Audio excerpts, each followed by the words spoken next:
All right. Hey, everybody. How you doing? All right. That's what I'm talking about. Lots of great future-oriented plans in this room. So the Department of Energy, for those of you who aren't super familiar with us, other than, we are all about U.S. energy, we have historically been the place where labs, we have 17 national labs are coming up with great experiments and, curiosity-based research. And then we also fund applied activity, taking the idea of research from the lab to the street. That's sort of where ARPA-E comes into the spectrum, making sure that we are funding great ideas for the future. We also do sort of small-scale demonstrations. That's been our history.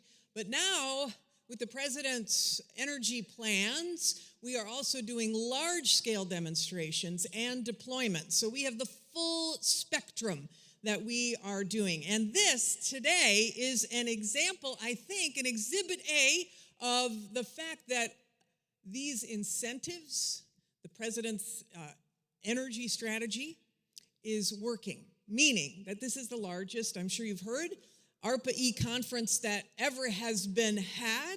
A lot of that has to do with the great work behind the scenes as well, which is, of course, Dr. Evelyn Wang represents. We are so lucky to have been able to poach her from MIT to be able to lead ARPA-E, and excited not just about her research, but the research that she is supporting and the team, the whole ARPA-E team is supporting. Because of that great leadership, as I'm sure some of you know, we've been able to get a bunch of great speakers from, the new governor of Maryland, Wes Moore, to Arun Majumdar, who is no stranger to ARPA-E and is now the dean of the John Doerr School of Sustainability at Stanford, to Neil deGrasse Tyson. Very cool to be able to speak to you all about that future and what he sees as promising going into the future. So we're super excited about all of that. ARPA-E started in 2009, I'm sure some of you know, and since its start has made sure that the investments that they have been making over the years have been successful. They've got 135 companies that have taken off, $11.5 billion in follow-on investments. And so we want to continue to expand ARPA-E's success. There are 400 performers, participants, of those of you who are demonstrating today, who are presenting, who have booths, etc., of these cool future-oriented technologies. Very excited to be able to say that this is such a great success. Okay, the great news is that because of the diligence of ARPA-E combined with the efforts that are made available through the President's clean energy laws, there's going to be a lot more of you who are going to be successful out there in this clean energy space. It's the first time the United States really is focused on the full suite of industrial strategy relating to clean energy. We have, as a nation, in the past, just sort of allowed the invisible hand of free markets to work, which is really important, except when other countries globally are aggressively engaged in industrial policy and luring companies away from the United States. This president has said, no, we are not going to do that anymore. We are going to bring back supply chains in the United States. We're going to take advantage of the $23 trillion market that will be made as a result of clean energy by 2030. And we're going to bring those jobs here to this country. We're going to bring that supply chain here to this country and the whole suite of clean energy technologies. So DOE is sort of the tip of the spear of that strategy, and ARPA-E is pointing that spear toward the future.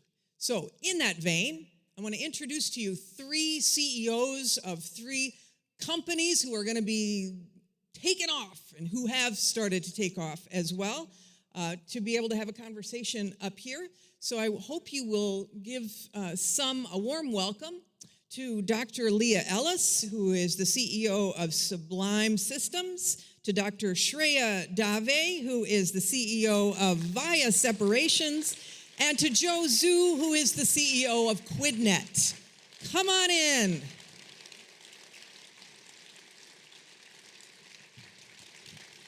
Okay, so in the spirit of entrepreneurs and startup companies and venture capital and elevator pitches, I want you all to do an elevator pitch. So, Leah, first of all, I want you to introduce the company, obviously, and say, what's your differentiator? What is it that you guys are doing that will ensure that huge success into the future? So, 1, 2, 3, hit it. Thank you. Delighted to be here. I'm Leah, CEO of Sublime Systems, and Sublime makes low-carbon cement. As you may know, cement is responsible for 8% of global CO2 emissions. If cement were a country, it would be the largest CO2 emitter after China and the US. And this is a huge problem because, as you know, we have to get to net zero by 2050 if we want to avoid the worst of climate change. But at the same time, the world's population is growing. The floor space on Earth is going to double, and some estimates say that 75% of the buildings that will exist in 2050 have not yet been built. So this means we need a new way to make cement. We need to avoid the fossil fuel emissions from the kilns that need to get to these extraordinarily high temperatures to break down the minerals. We also need a way of making cement that avoids the carbonate minerals that release CO2 as they break down themselves. So that's what Sublime is doing. We spun out in March 2020, right at the beginning of the pandemic, and have scaled up from a gram to a kilogram to now 100 tons a year pilot production in our Boston-based lab. Okay, but what is the it? Like, what are you doing? Yes, give her a big round of applause. Thank you. Woo! I get the purpose. So you are a disruptive technology. What are you actually disrupting? Well, I don't like to say that we're totally disruptive. We want to be collaborative, right? But we are doing something that's pretty radical, and it is a breakthrough. So it's a new process to break down minerals and to make them cementitiously reactive without heating them to really high temperature. So we have an ambient temperature process that breaks down minerals using electricity, so all at ambient temperature, and totally avoiding fossil fuel emissions, both from minerals and from rocks. Okay, that's the secret sauce. Awesome, Thank great, thank you. All right, Dr. Shreya Dave, who is doing amazing work in separations, and I want you to give your elevator pitch and say what differentiates you as well. Thank you for having me. Hi, everybody. My name is Shreya Dave, and at VIA, we are changing the way we manufacture chemicals to decarbonize the industrial sector. So today, we separate and purify raw materials upstream of upstream in manufacturing, roughly the same way we've been doing since the Industrial Revolution. About 75% of the cost of producing a chemical is a separation step, and it totals 12% of U.S. energy each year. So what we're doing is, instead of boiling off all the water to get to pasta at the bottom of a pot, we're installing pasta strainers in places like pulp mills and refineries to reduce the amount of energy by 90%, enable entirely electrification, and increase production for our customers. Okay, so if you're doing, it's via separations, right? So you're doing separators for liquids That's right. largely, Yep. right? Are you thinking about moving into other spaces like gases? Absolutely. I think the challenge and the opportunity, right, we're all optimists here, the opportunity in the chemical sector is that it's super diverse. There's tons of different processes, different products, and they all kind of fit into different places. But they virtually all rely on distillation columns and evaporators. And in the same way, our technology transcends industries. It cuts across market segments, and so the more we can copy and paste from industry to industry, the more we can deploy faster. So hugely efficient. Do you envision the separators also at some point being available for example, electrolyzers for hydrogen? We would love to do that. Yeah, absolutely. I think the opportunity is going to span carbon capture. It's going to span hydrogen. It's going to span producing the things that go into the shoes that we wear or the chairs that we're sitting on, the food that we eat, the paper that we use when we order things online, and it touches everything that we do that we're not going to stop doing anytime soon. Awesome. Separator ubiquity. Okay. Joe, Quidnet. Yes, give her a round of applause. Awesome. Joe, All right. CEO of Quidnet. Hit it. Hey, everybody. So one of the harshest realities of this energy transition is just how expensive it is to store electricity. The state of electricity storage today would be as if you went to the store and you spent $10,000 to buy a bottle that stores $1 worth of water. We have to get that cost lower, and that's what we do here at Quidnet. We do long-duration storage at a fraction of the cost by storing energy as pressurized water in the subsurface. This is literally like taking pumped hydro, which many of you guys are familiar with, and bringing it underground. It becomes cheaper to build, it becomes easier to site, and almost most importantly, it taps into a supply chain that's already at scale, right? Practically speaking, there are only so many supply chains in this country or hammers in this country that are big enough to build the scale and the pace of infrastructure we need in this transition. The oil and gas drilling supply chain is one of them, and with it, Quidnet's going to make the next hundreds of gigawatts of storage possible. It's so amazing. Yes, give him a round of applause. I really don't mean to do a bum rush past the applause, which I seem to have been doing for all three of you because they're doing amazing work. And Joe, the idea of doing something subsurface, a lot of work is being done subsurface, whether it is enhanced geothermal or storage, et cetera. Quidnet, though, creating a mechanical system that actually pumps water that creates that storage. How big is the system? Can it be scaled up or down size-wise so that could it be a more distributed solution? Yeah, absolutely. So if you think about what Quidnet does, the easiest analogy is actually think about how the wind industry grew, right? When you look at wind farms in the field, these are megawatt units, so in and of themselves, not that big, but then when you scale that up, you get to multiple modules, wind farms in the field, all this collected into a common point of interconnection to the grid, and that's how we would work. Single-digit megawatt modules, but distributed across the field and aggregated up to be in the ranges of hundreds of megawatts per project and ultimately getting to that gigawatt scale impact. Great. Okay, so 3 very cool technologies, 2 related to industrial decarbonization, 1 in creating energy and energy storage. And so I'm wondering from each of you, and I'll start with you, Joe, you all applied for and received support from ARPA-E. Can you tell us about that, both the process and what it has done for you? So I think there's something universally common about early stage ideas, and it's 2 things. One is an abundance of external skepticism, and then the other is almost in direct contrast, just a severe lack of external resources. And that's a pretty vicious cycle. You need the resources to prove things up, to get rid of that skepticism, to bring more resources. Like, that's the flywheel we're trying to create, but it's really hard to get it going. And I think, in my mind, in that mental model, that's where ARPA-E really comes in, is to break that cycle, because the mentality of ARPA-E is not no because, it's yes if literally these 2 miracles can happen, these 2 technical miracles, okay, let's go tackle them, let's figure out what we do.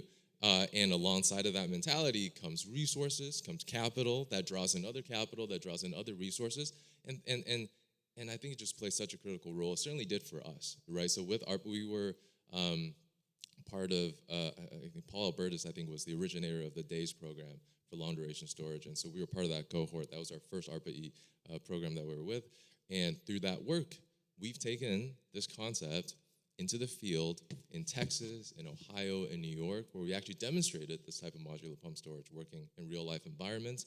We've shown that there can be regulatory pathways for doing this. Everyone wants to work with ARPA-E, so when we come in and say, hey, this is what we want to do, there's just such a open-minded receptivity from the regulators on how to facilitate this in the real world as well as supply chain. We ended up, at the end of our project, we ended up kind of capping it off with the pilots, as well as securing a first commercial contract with the largest municipal utility in the country in San Antonio to build that first scaled system, and that's what we're working on next. Don't you have? Isn't Bill Gates investing in you guys too?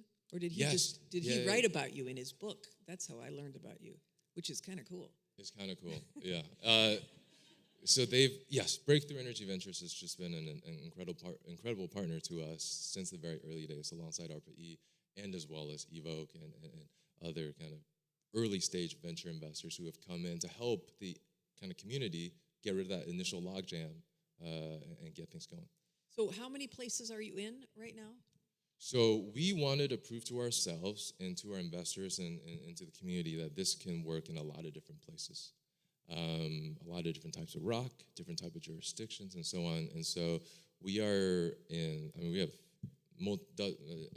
nearly a dozen but Texas, South and Central Texas, Ohio, New York, where they banned breaking rocks underground, and we're there working with rocks underground to do this. And it was Alberta. All right, you guys are well on your way. Shreya, how about you? How did ARPA-E's investment help you? And give us some color there.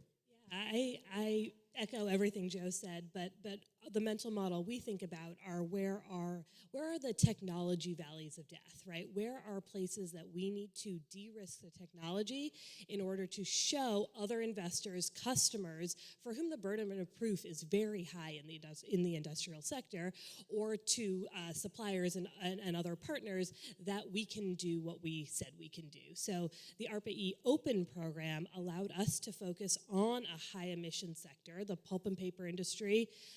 One single separation process accounts for 1% of global emissions, and that's what we're targeting.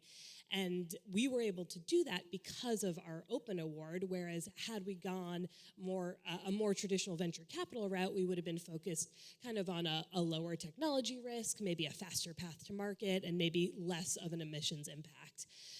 Since then, we won a scale-up award, which we're incredibly excited about because it's going to allow us to access more of the market by bringing our costs down, by meeting unit economics. And so now we can have a more scaled-up emissions impact because we can access parts of the market that we wouldn't be able to with the first generation system. And those two pieces, the first field deployments with a pulp and paper customer and then also reaching these unit economics, are really critical and really important validation that we can deliver from a technology perspective, really important validation from ARPA-E to tell other parties who are maybe not as deep in the technical risk part of things, and for us to be able to scale the business. And I was saying earlier today that every time we put together an ARPA-E application, we're like, oh man, we really have to do this. I hope we get the money because otherwise we're not going to have the impact that we want. And so the whole process really does, I think, help drive the business forward. Yeah, we in this country have to reduce, well, our goal is, net zero by 2050 and reduce CO2 emissions, half of that by 2030. So industrial decarbonization and those efforts are hugely important, and we want you guys to really scale fast because this sector is so hard. It's so hard, right? 30% of U.S. emissions, right? Yeah, it's super hard. So you all right? You good? All right. You want some water? You sure? Okay. How about ARPA-E for you guys? Speaking of industrial decarbonization, I'm sure we can get somebody. To add to everything that Joe and Shreya said, one of the things that has been awesome about ARPA-E is that it's allowed us to pursue really great ideas that are outside of our primary area of focus. So for Sublime, it's so important that we get to scale as quickly as possible and just build an absolutely huge cement plant. But we also have a really brilliant, creative, wonderful team, and we're a hotbed of innovation. And it's a sad balance when you have to be so focused on achieving a singular goal while at the same time having so many fantastic ideas that you also want to pursue, but you can't pursue that with venture dollars because venture dollars are, of course, expensive. You're selling a tremendous amount of the company. So being able to drop an ARPA-E grant and be funded to pursue these really impactful, valid ideas, but just, on on a different budget. That has been so crucial and has really helped keep Sublime's culture of innovation alive.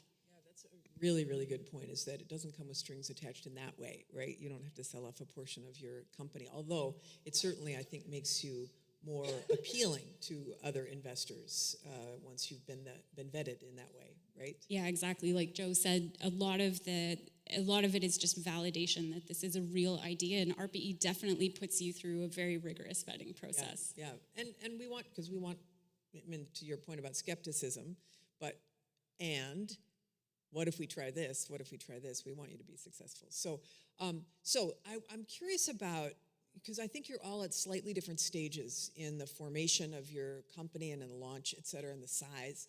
I'm curious about where you see yourselves, like in 5 years, where you see yourselves in 10 years, and especially how you see that impact. Like if you had, I mean, this is, of course, you've got a strategic plan, and as do we want you to fit into that plan about decarbonization, as I mentioned. I'm curious about, so 5 years, 10 years, what it looks like for you, not just in your industry, but with your company. So maybe we'll start on this end again and move back across. For Sublime, it's very simple. In 5 years, we want to be operating a 1 million ton per year cement plant. So that is incredibly hard. We're gunning towards it. And in 10 years from now, we want to have cement plants on every continent.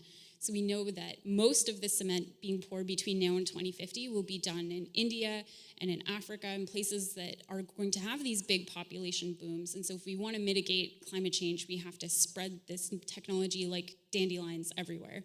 Throughout the world. And today, like, how big are you guys now? How many people do you have now? That's you have a big series of goals. Yeah, we currently have just under 50 people and capacity to produce 100 tons a year. Where are your locations? Location? We're based in Boston primarily. That's where our nucleus of scientists and engineers, but we have folks in California, North Carolina, and Michigan as well. All right, Michigan. Good. How about you?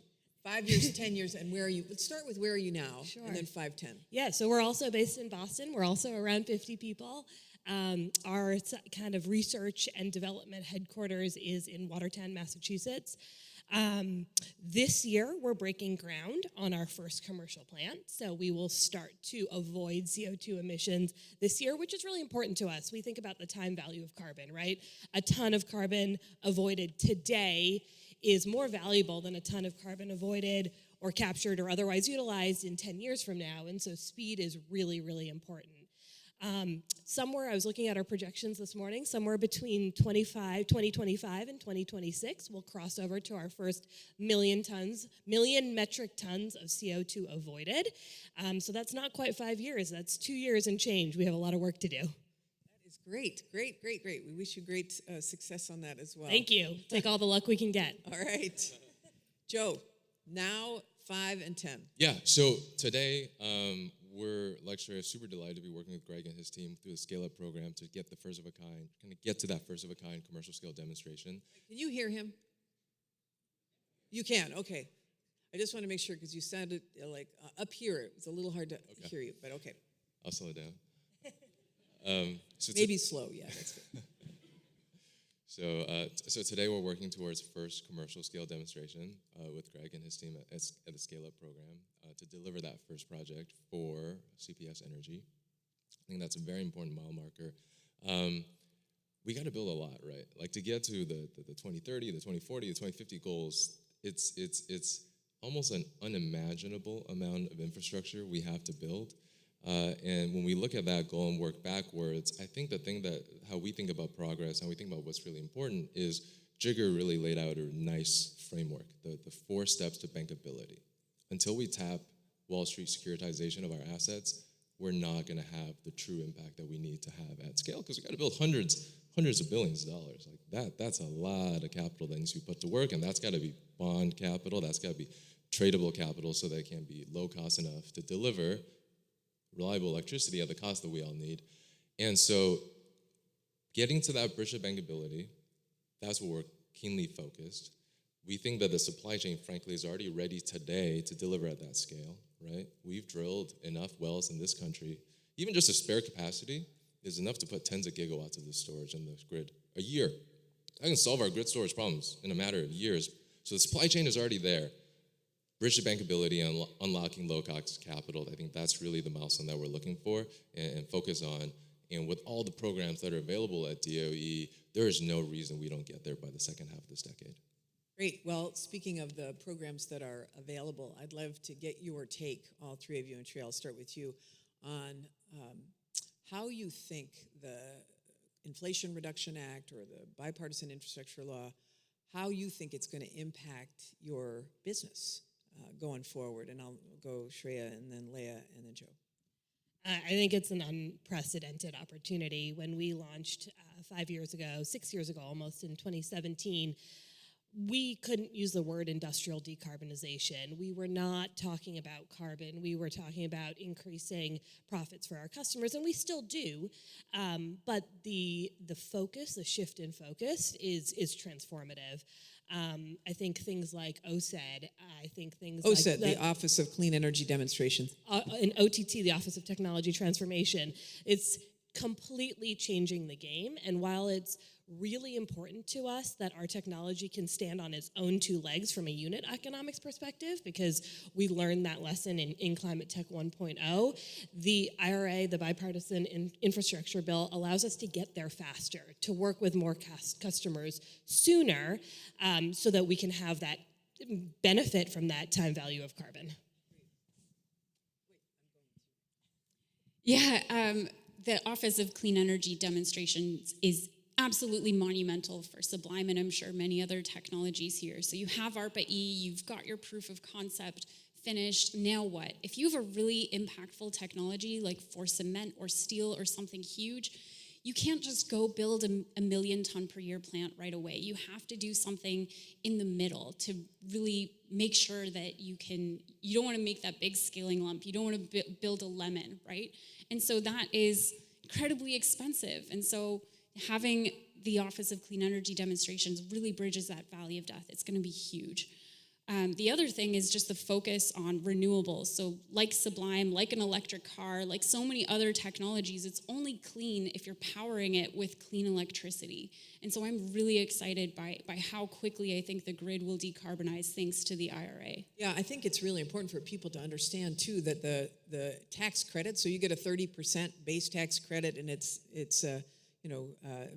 energy, neutral and clean energy neutral, just has to be zero carbon emitting. So you get a 30% tax credit. And then on top of that, if you choose to locate your project in a disadvantaged community, you might get another 10, or depending on where it's located, maybe it's on tribal lands, 20% tax credit. You get another tax credit on top of that if you're paying prevailing wage. I mean, the stackability of these makes the investment in America irresistible. It's just irresistible. And I cut Joe off. So, Joe, how do you think it's going to impact your business? I would agree with a lot of that. I think, and I would add to that the advanced manufacturing production tax credit, right? Also for some critical technologies here. That also layers on top. I think the net of it all, and then I would use kind of the energy storage market case study. So in 2000, that's when kind of Germany and California really stepped on the gas to drive solar. But what also was happening at that time was people were writing rules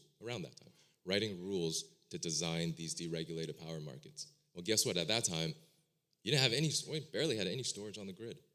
There was just no revenue framework for compensating for storage because there's all these thermal generators everywhere that could dispatch when they want it. So the market doesn't have a way to value storage today. There's a lot of work people are doing to try to redesign the market, reform the markets to value storage, but the physical need for storage is already happening. It's in our face. Grid stress is happening today. Unprecedented volatilities and prices and supply is happening today in the power market, so we can't wait. So I think one of the overarching impacts of IRA and IIJA and the CHIPS Act is that it helps bring this industry forward. Because in the absence of that, we needed to wait for reform. And it's a bigger version of that chicken and egg problem. You don't have solutions, market's not going to reform to your solution. But the IRA, the IIJ, the Office of Clean Energy Demonstrations, as well as the other programs, it brings the cost down so that we can start building and maturing technologies today ahead of when that market is ready to be reformed, ahead of when the revenue stream has fully manifested. Because we just can't, at this rate, we can't do it in sequence. We have to do it in parallel. And I think a big part of what the administration has done is made that possible. Yeah, I keep saying that we have to do everything, everywhere, all at once in order to make this happen. Leah, let me start with you and ask you, this is sort of a quick round, but I'm curious about what you would say is what you see, outside perhaps of your particular business, what you see as some of the most, because you talk with a lot of folks, what you see as the most promising clean energy technology that may be on the horizon. It's hard to think beyond Sublime because in my biased opinion, Sublime is the best. But beyond Sublime, I'm really excited by, fertilizers. And I think what really worries me is soil conservation. I think, fossil fuels are a non-renewable resource. I do think the soil is a non-renewable resource, and we really have to be stewards of the earth. So I'm really excited by a lot of things in alternative technologies for nitrogen fixation and soil stewardship. Yeah, that's cool. All right. What about you, Shreya? Well, besides long duration storage and cement and obviously chemical separations, I'm excited by industrial heat pumps. I think they're going to be game changing for the way we use heat at very large scale. There's applause for industrial heat pumps. Yes. I'm also really excited about residential geothermal because I think that's a really untapped market for a technology that we could and should be deploying today. Awesome. And of course, there are incentives for industrial heat pumps as well as induction stoves, rebates coming your way. Okay, Joe. I think, practically speaking, if you think about the goals we're, again, trying to achieve, 50% of the goals don't get there without the grid turning green. That's just a harsh reality, right? Between decarbonizing the grid and the electrification of everything, that's half the battle. So I still think that things that go towards that effort, to me, tend to kind of fall in the category of high potential, high impact. I think outside of what we work on, transmission is so important. New wires, better wires, smarter wires, I think are super important. That's right. Applause for wires. Totally agree. Because if we can use advanced reconductoring to be able to put twice as much electricity on the existing infrastructure, then you don't run into as many, you still will run into them, NIMBY problems, but those technologies are huge, as well as potentially looking to how you extreme weatherproof the grid. So a lot of undergrounding, although of course it's expensive to do that, but lots of opportunity there too. Okay, we have just in these last few minutes, I want to get your advice from folks you are on the ground, you are doing this. There's a lot of folks out here who can benefit from the wisdom and experience that you guys are going through right now. So if you had one piece of advice for entrepreneurs, startups, folks who have great idea and want to take it from lab to the street, what would that be? And Shreya, I'll start with you. Well, I might say come work with us instead, because we need a lot of entrepreneurial spirit to scale what we're trying to scale as well. But in all seriousness, I think the best thing that I learned from my PhD work was the ability to break down a large, intractable problem and to go at it over and over, even when results sometimes are not wonderful every single day, and it's you're going to try a bunch of different things to get there. I think starting a company is virtually the same thing. You have to break down the problem. You have to learn new things to be able to solve that problem. And so my advice would be take that skill set and run with it, because the world needs us. All right.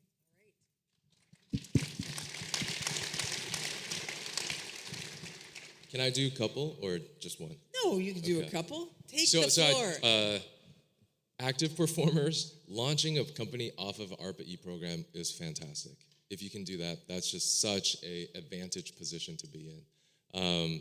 So that's a throwaway. That's the obvious one.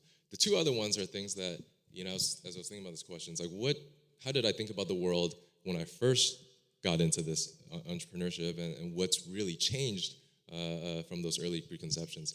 First one, so I'm a technical background. Started in oil and gas myself, and I'm sure this may be shared by others. I always thought networking, sales, fundraising was the sideshow. The technology is the main piece, and that just changed so much. And I've really come to appreciate how that is actually a core competency, and that we continue to learn about. Agree. Every single day. And then the second is, this was probably the flavor, and I suspect there's still a lot of this push from investors early on, is to stay away from strategics until you get to a certain point of maturity.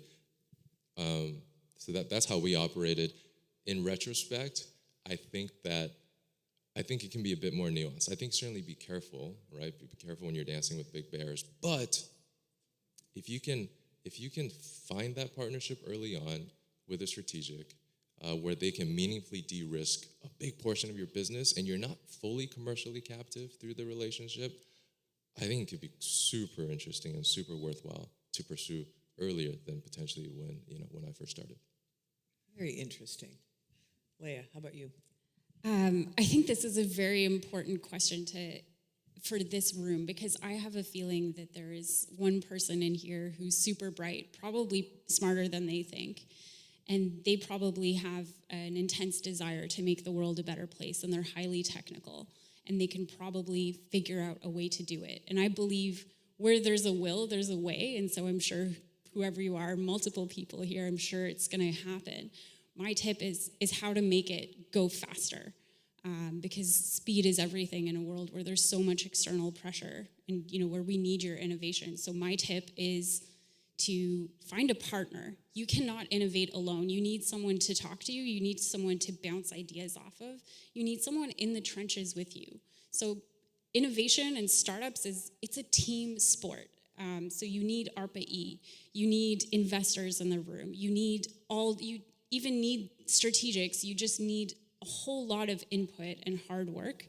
And so get out of the lab, talk to people, read about things that are outside of your direct area of expertise, and just be relentless.